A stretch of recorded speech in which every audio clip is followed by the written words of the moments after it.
Why did transfer portal changes cause problems? Imagine trying to plan your team's roster when the rules suddenly shift and everyone is scrambling to keep up. That's what happened with the recent changes to the transfer portal in college football. These updates were meant to give players more control over their careers, but they ended up creating a lot of chaos.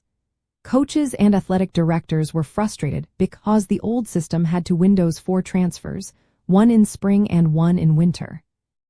The spring window, which lasted just 10 days in April, became a big headache. Players would sign contracts in December, then come back in April asking for more money, making it hard for coaches to plan ahead. Some coaches even used the April window to push out players they didn't want anymore, which made players uncertain about their future.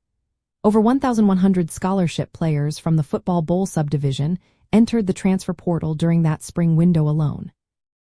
That caused huge roster upheaval and made it difficult for teams to build stable squads.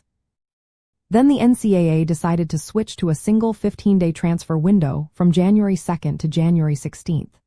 This sounds simple, but it actually limited players' chances to change teams.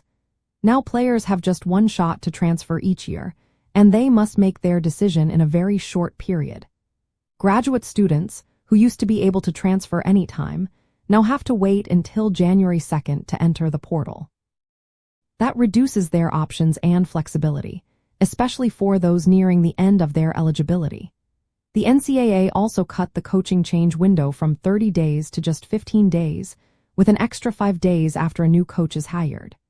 That means if a school fires a coach late in the season, players have very little time to decide whether to stay or transfer.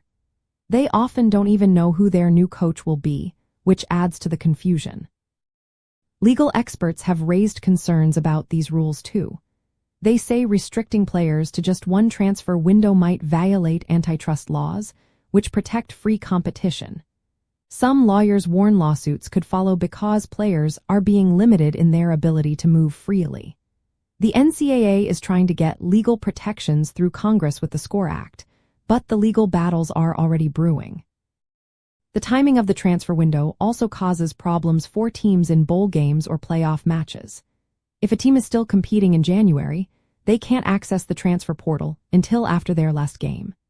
This puts teams with early bowl exits at an advantage because they can start recruiting new players sooner. It also messes with recruiting from high schools and junior colleges, as teams tend to focus on experienced players in the portal rather than new recruits.